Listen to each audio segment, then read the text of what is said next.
ஓசியா அதிகாரம் 1.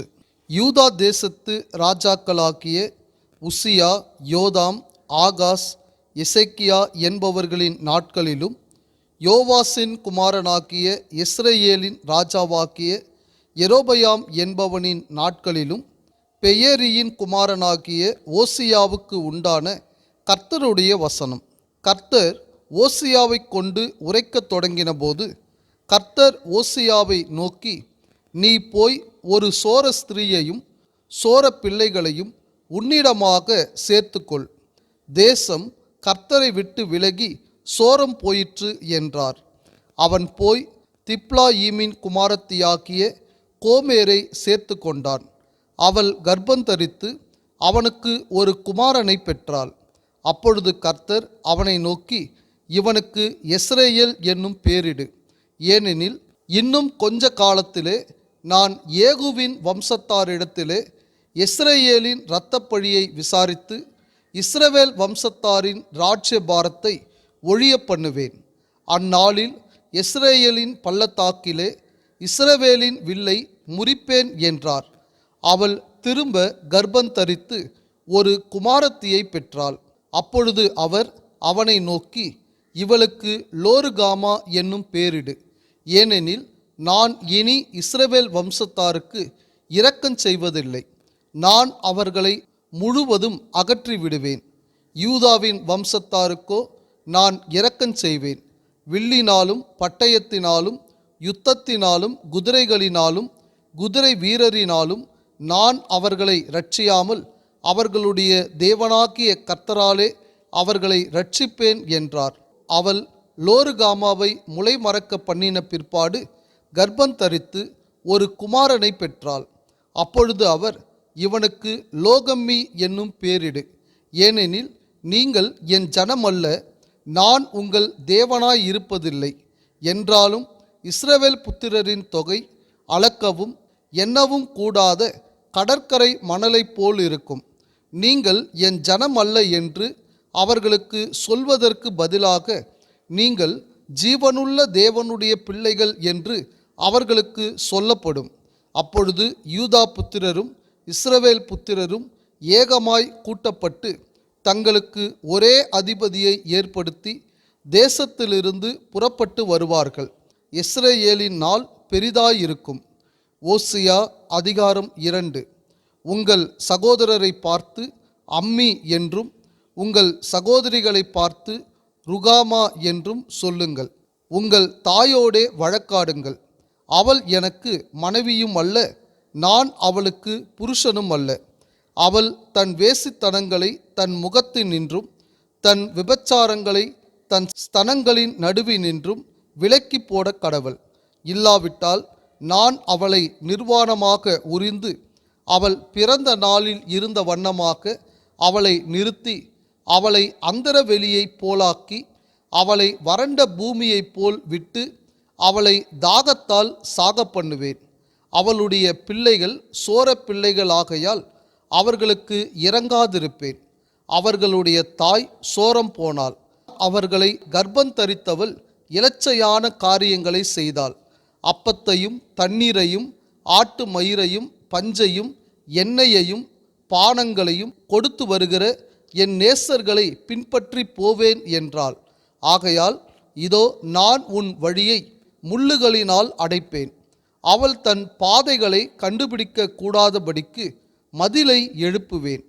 அவள் தன் நேசர்களை பின்தொடர்ந்தும் அவர்களை சேருவதில்லை, அவர்களை தேடியும் கண்டுபிடிப்பதில்லை. அப்பொழுது அவள், நான் என் முந்தின புருஷனிடத்துக்கு திரும்பி போவேன். இப்பொழுது இருக்கிறதை பார்க்கிலும் அப்பொழுது எனக்கு நன்மையாயிருந்தது என்பாள். தனக்கு நான் தானியத்தையும் திராட்சரசத்தையும் எண்ணெயையும் கொடுத்தவர் என்றும் தனக்கு நான் வெள்ளியையும் பொன்னையும் பெருக பண்ணினவர் என்றும் அவள் அறியாமற் போனாள். அவைகளை அவர்கள் பாகாலுடையதாக்கினார்கள். ஆதலால் நான் என் தானியத்தை அதின் காலத்திலும் என் திராட்சரசத்தை அதின் காலத்திலும் திரும்ப எடுத்துக்கொண்டு அவளுடைய நிர்வாணத்தை மூடுகிறதற்கு நான் கொடுத்திருந்த ஆட்டு மயிரையும் சணலையும் திரும்ப பிடுங்கிக் கொள்ளுவேன். இப்போதும் அவளுடைய நேசர்களின் கண்களுக்கு முன்பாக அவளுடைய அவலட்சணத்தை வெளிப்படுத்துவேன். ஒருவரும் அவளை என் கைக்கு நீங்களாக்கி விடுவிப்பதில்லை. அவளுடைய எல்லா மகிழ்ச்சியையும் அவளுடைய பண்டிகைகளையும் அவளுடைய மாத பிறப்புகளையும் அவளுடைய ஓய்வு நாட்களையும் சபை கூடுகிற அவளுடைய எல்லா ஆசரிப்புகளையும் ஒழிய பண்ணுவேன். என் நேசர்கள் எனக்கு கொடுத்த பணயம் என்று அவள் சொன்ன அவளுடைய திராட்சை செடிகளையும் அவளுடைய அத்தி மரங்களையும் நான் பாழாக்கி அவைகளை காடாய் போக பண்ணுவேன். காட்டு மிருகங்கள் அவைகளை தின்னும். அவள் பாகால்களுக்கு தூபம் காட்டி தன் நெற்றி பட்டங்களினாலும் தன் ஆபரணங்களினாலும் தன்னை சிங்காரித்து கொண்டு தன் நேசரை பின்தொடர்ந்து என்னை மறந்து போன நாட்களின் நிமித்தம் அவளை விசாரிப்பேன் என்று கர்த்தர் சொல்லுகிறார். ஆயினும் இதோ, நான் அவளுக்கு நயங்காட்டி அவளை வனாந்தரத்தில் அழைத்து கொண்டு போய் அவளோடே பட்சமாய் பேசி அவ்விடத்திலிருந்து அவளுக்கு அவளுடைய திராட்சை தோட்டங்களையும் நம்பிக்கையின் வாசலாக்க ஆகோரின் பள்ளத்தாக்கையும் கொடுப்பேன். அப்பொழுது அவள் அங்கே தன் இளவயதின் நாட்களிலும் தான் எகிப்து தேசத்திலிருந்து வந்த நாளிலும் பாடினது போல் பாடுவாள். அக்காலத்தில் நீ என்னை இனி பாகாலி என்று சொல்லாமல் ஈஷி என்று சொல்லுவாய் என்று கர்த்தர் உரைக்கிறார். பாகால்களுடைய நாமங்களை அவள் வாயிலிருந்து அற்றுப்போக பண்ணுவேன். இனி அவைகளின் பேரை சொல்லி அவைகளை நினைக்கிற நினைப்பும் இல்லாமற் போகும். அக்காலத்தில் நான் அவர்களுக்காக காட்டு மிருகங்களோடும் ஆகாயத்து பறவைகளோடும் பூமியிலே ஊறும் பிராணிகளோடும் ஒரு உடன்படிக்கை பண்ணி வில்லையும் பட்டயத்தையும் யுத்தத்தையும் தேசத்திலே இராதபடிக்கு முறித்து அவர்களை சுகமாய் படுத்து கொண்டிருக்க பண்ணுவேன். நித்திய விவாகத்துக்கென்று உன்னை எனக்கு நியமித்து கொள்ளுவேன். நீதியும் நியாயமும் கிருபையும் உருக்க இரக்கமுமாய் உன்னை எனக்கு நியமித்து கொள்ளுவேன். உண்மையாய் உன்னை எனக்கு நியமித்து கொள்ளுவேன். நீ கர்த்தரை அறிந்து கொள்ளுவாய். அக்காலத்தில் நான் மறுமொழி கொடுப்பேன் என்று கர்த்தர் சொல்லுகிறார். நான் வானங்களுக்கு மறுமொழி கொடுப்பேன், அவைகள் பூமிக்கு மறுமொழி கொடுக்கும். பூமி தானியத்துக்கும் திராட்சை ரசத்துக்கும் எண்ணெய்க்கும் மறுமொழி கொடுக்கும். இவைகள் இஸ்ரவேலுக்கும் மறுமொழி கொடுக்கும். நான் அவளை எனக்கென்று பூமியிலே விதைத்து இரக்கம் பெறாதிருந்தவளுக்கு இறங்குவேன். என் ஜனம் அல்லாதிருந்தவர்களை நோக்கி நீ என் ஜனம் என்று சொல்லுவேன். அவர்கள் என் தேவனே என்பார்கள் என்றார். ஓசியா அதிகாரம் 3. பின்பு கர்த்தர் என்னை நோக்கி, அந்நிய தேவர்களை மதித்து திராட்சரசமுள்ள பாத்திரங்களை விரும்புகிறவர்களான இஸ்ரவேல் புத்திரர் பேரில் கர்த்தர் வைத்திருக்கிற அன்புக்கு ஒப்பாக நீ இன்னும் போய் தன் நேசரால் நேசிக்கப்பட்டவளும் விபச்சாரியுமான ஒரு ஸ்திரீயை நேசித்துக்கொள் என்று சொன்னார்.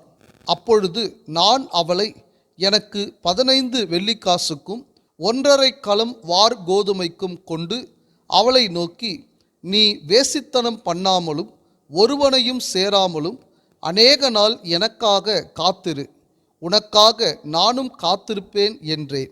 இஸ்ரவேல் புத்திரர் அநேக நாள் ராஜா இல்லாமலும் அதிபதி இல்லாமலும் பலி இல்லாமலும் சிலை இல்லாமலும் ஏபோத் வஸ்திரம் இல்லாமலும் தேராபீம் இல்லாமலும் இருப்பார்கள்.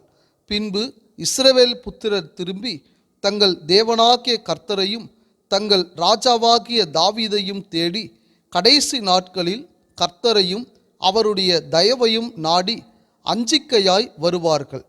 ஓசியா அதிகாரம் 4. இஸ்ரவேல் புத்திரரே, கர்த்தருடைய வார்த்தையை கேளுங்கள்.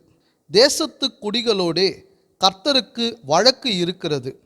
அதேனென்றால் தேசத்திலே உண்மையும் இல்லை, இரக்கமும் இல்லை, தேவனை பற்றிய அறிவும் இல்லை.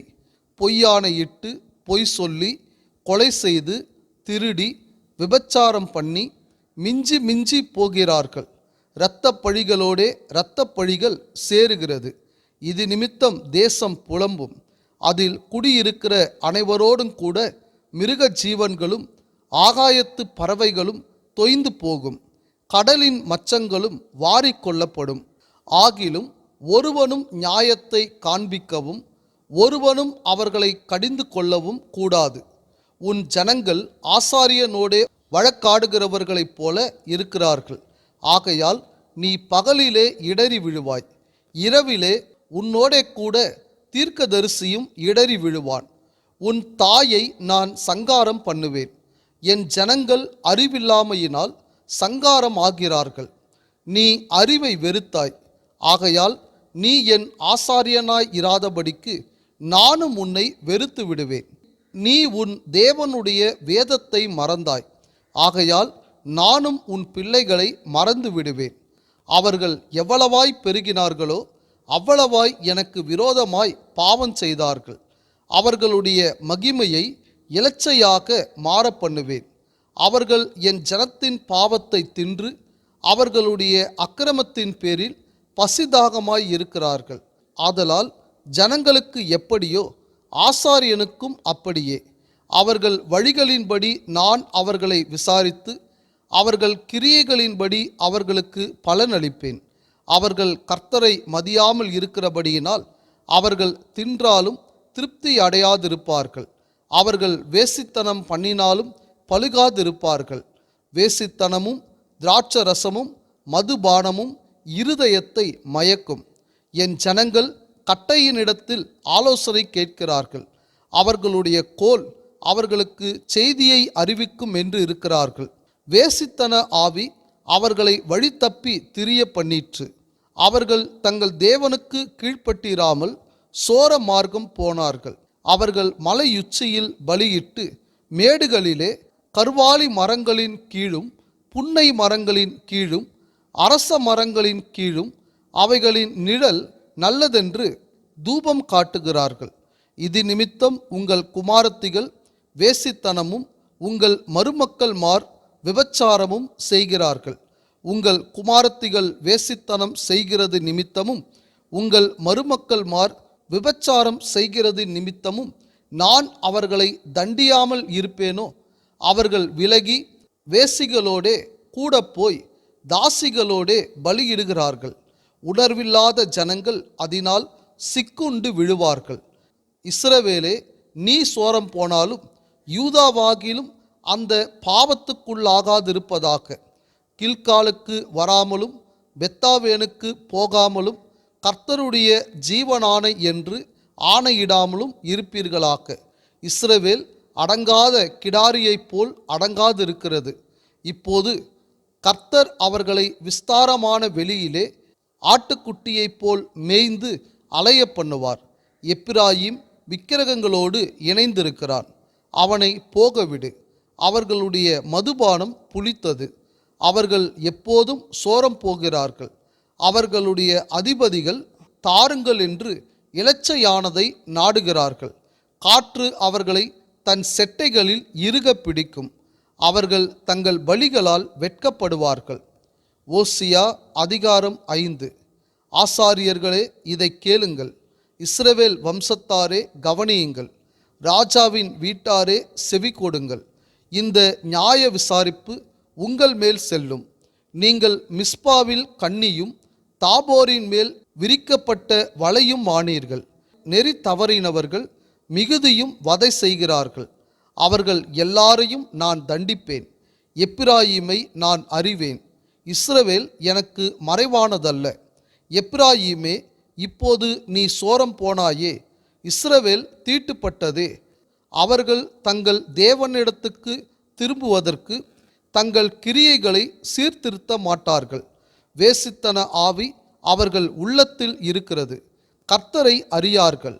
இஸ்ரவேலின் அகந்தை அவர்கள் முகத்துக்கு முன்பாக சாட்சியிடுகிறது. ஆகையால் இஸ்ரவேலும் எப்பிராயீமும் தங்கள் அக்கிரமத்தினால் இடருண்டு விழுவார்கள். அவர்களோடே யூதாவும் இடருண்டு விழுவான். அவர்கள் கர்த்தரை தேடும்படி தங்கள் ஆடுகளோடும் தங்கள் மாடுகளோடும் போவார்கள்.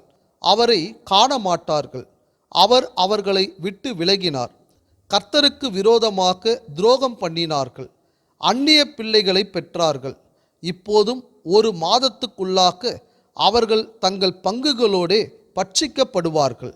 கிபியாவிலே எக்காலத்தையும் ராமாவிலே பூரிகையையும் ஊதுங்கள்.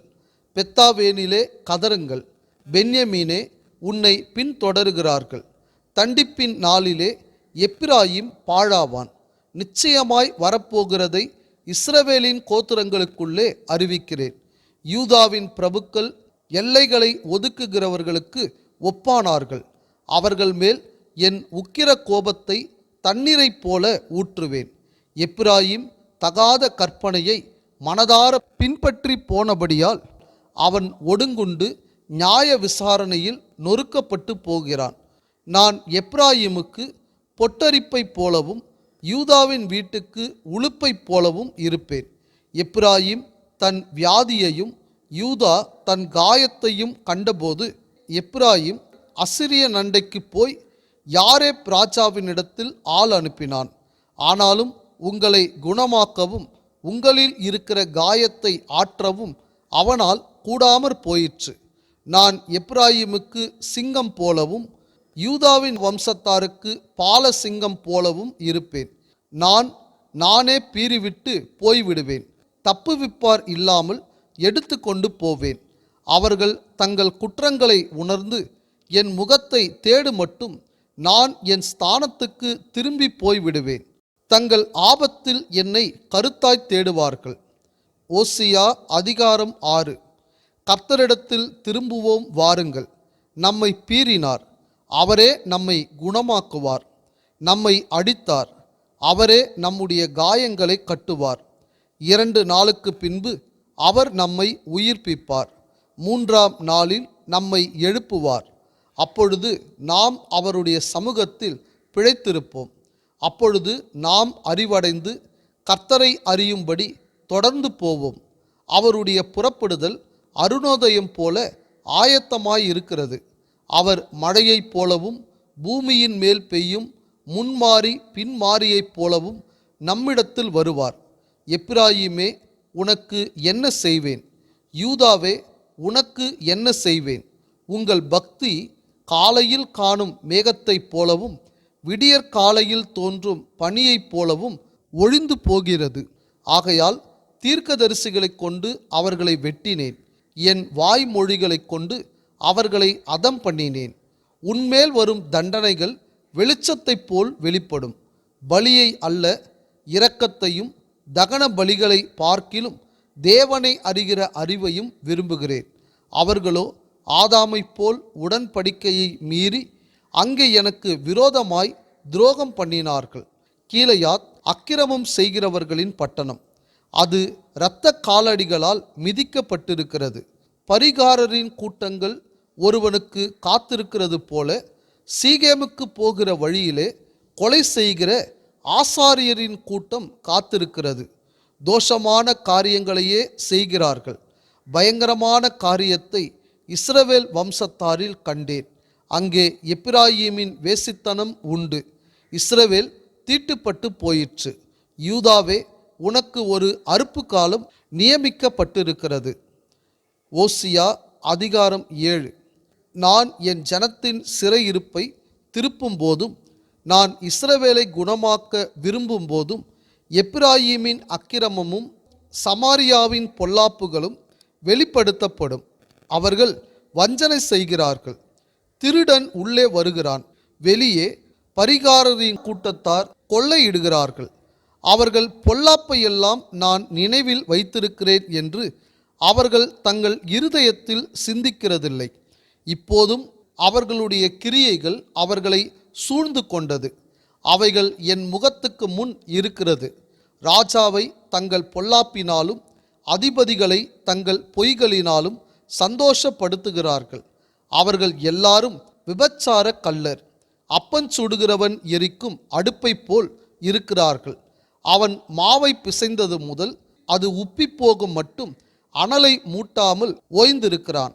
நம்முடைய ராஜாவின் நாள் என்று சொல்லி அதிபதிகள் திராட்சரச துருத்திகளால் அவனுக்கு வியாதியுண்டாக்குகிறார்கள். சரசக்காரரோட கூட அவன் தன் கையை நீட்டுகிறான். அவர்கள் பதிவிருக்கும் போது தங்கள் இருதயத்தை அடுப்பை போல் ஆயத்தப்படுத்துகிறார்கள். அவர்களில் அடுப்பு மூட்டுகிறவன் ரா முழுதும் தூங்கினாலும் காலமேயோ வென்றால் அது ஜுவாலிக்கிற அக்கினியாய் எரியும். அவர்கள் எல்லாரும் அடுப்பைப் போல அனலாக்கி தங்கள் நியாயாதிபதிகளை பட்சித்தார்கள். அவர்களுடைய ராஜாக்கள் எல்லாரும் விழுந்தார்கள். அவர்களில் என்னை நோக்கி கூப்பிடுகிறவன் ஒருவனும் இல்லை. எப்பிராயீம் அந்நிய ஜனங்களோடே கலந்திருக்கிறான். எப்பிராயீம் திருப்பி போடாத அப்பம். அந்நியர் அவனுடைய பலத்தை தின்கிறார்கள், அவனோ அதை அறியான். நரை மயிரும் அவனில் தெளித்திருக்கிறது, அவனோ அதை அறியாதிருக்கிறான். இஸ்ரவேலின் அகந்தை அவர்கள் முகத்துக்கு முன்பாக சாட்சியிட்டாலும் அவர்கள் தங்கள் தேவனாகிய கர்த்தரிடத்தில் திரும்பாமலும் இவை எல்லாவற்றிலும் அவரை தேடாமலும் இருக்கிறார்கள். எப்பிராயீம் பேதையான புறாவைப் போல் இருக்கிறான், அவனுக்கு புத்தி இல்லை. எகிப்தியனை கூப்பிடுகிறார்கள், அசிரியனிடத்துக்கும் போகிறார்கள். அவர்கள் போகும்போது என் வலையை அவர்கள் மேல் வீசுவேன். அவர்களை ஆகாயத்து பறவைகளைப் போல கீழே விழ பண்ணுவேன். அவர்களுடைய சபையில் கேள்வியானதின்படியே அவர்களை தண்டிப்பேன். அவர்கள் என்னை விட்டு அலைந்து திரிகிறபடியினால் அவர்களுக்கு ஐயோ, அவர்களுக்கு கேடு வரும். எனக்கு விரோதமாக இரண்டகம் பண்ணினார்கள். நான் அவர்களை மீட்டிருந்தும் அவர்கள் எனக்கு விரோதமாக பொய் பேசுகிறார்கள். அவர்கள் தங்கள் படுக்கைகளில் அலறுகிற போது தங்கள் இருதயத்தில் என்னை நோக்கி கூப்பிடுகிறதில்லை. அவர்கள் தானியத்துக்காகவும் திராட்சை ரசத்துக்காகவும் கூடுகிறார்கள். என்னை வெறுத்து விலகி போகிறார்கள். நான் அவர்களை தண்டித்தேன். அவர்களுடைய புயங்கள் திரும்ப பலப்படவும் பண்ணினேன். ஆகிலும் எனக்கு விரோதமாக பொல்லாப்பு நினைக்கிறார்கள். திரும்புகிறார்கள், ஆனாலும் உன்னதமானவரிடத்திற்கு அல்ல. மோசம் போக்குகிற வில்லை போல் இருக்கிறார்கள். அவர்களுடைய அதிபதிகள் தங்கள் நாவினுடைய உக்கிரத்தின் நிமித்தம் பட்டயத்தால் விழுவார்கள். இதுவே எகிப்து தேசத்தின் நிமித்தம் அவர்களுக்கு வரும் நிந்தை.